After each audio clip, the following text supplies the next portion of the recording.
Swords and axes and shields, oh my! I got the chance to sit down with Layne Visser, a Dark Age enthusiast. Along with practicing the arts of chainmailing and leatherwork, he is also a proficient user of Germanic longsword and various Scandinavian combat techniques. He filled me in on some of the wonderful world of living history. For SAIT Newsfile, I'm Nick Reed. What drew you to the living history? Really the fantasy of it all and the ability to think that even though we're in the modern day world that we can still reenact the Viking culture or the Germanic culture or the Italian culture from, say, 1500s. The fact that there's still people dedicated to learning that history is something that drew me to it very much. A lot of the mysticism, you could say, behind the Vikings and the knights and all the deeds that they did, something that's interested me since I was a kid. And it's just something I've always wanted to be, always wanted to do. So what's your favorite part about the culture? My favorite part is the fighting, the combat, the learning of the combat, how evolved our martial arts were when so many people think we are nothing more than two brutes swinging at each other with 50-pound swords back on the medieval battlefield. It was the exact opposite of that, actually. Can you describe to me some of the more important parts of a longsword? Longsword, there's a lot of technical terms, especially in the Germanic system. You have the strength and the weakness of the blade, which is referring to the two parts of the blade. The part closer to the crossguard, which is the steel bar that protects your hand. That part is called the strength, and then the part that's farther away that point towards the enemy is actually called the weakness. And the principle is when you get in a bind, which is when your swords meet, you have that split-second sense if the opponent is putting enough pressure on the sword or too little pressure on the sword. And that gives you the hint to what to engage with, either with the weakness or the strength of the blade. If I'm going for the weakness, chances are I'm going to try to hit you with a thrust or a backing out cut.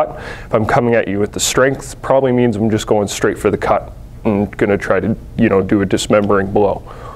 How does your leatherworking and chainmail tie into all of this?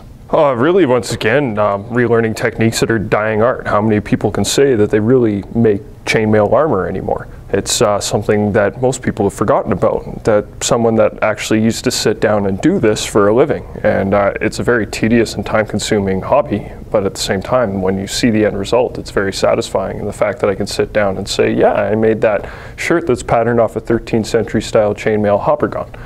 The fact that I can say that and that I hand-built it is very much involved with it. And the fact that I did hand-build it as opposed to a machine making it, that goes a very far way in this community. Same with the leatherwork.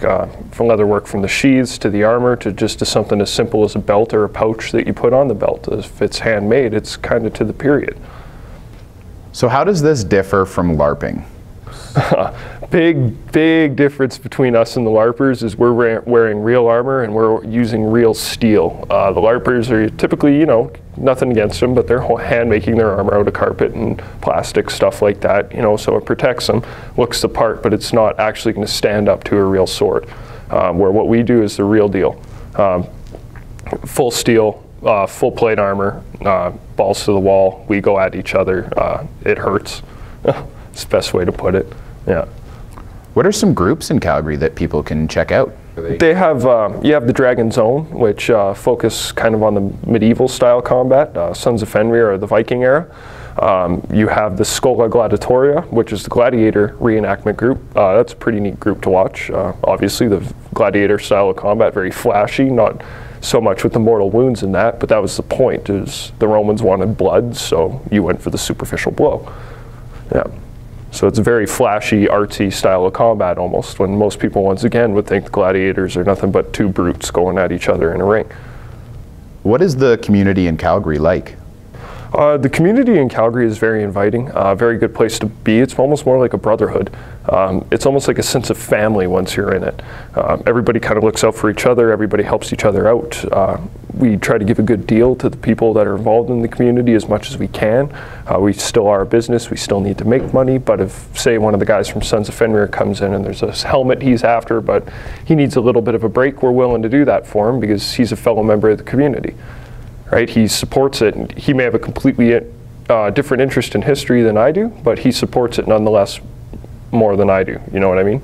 So in a fight between someone equipped with a Viking round shield and sword, or someone equipped with just a long sword, Who do you think would win?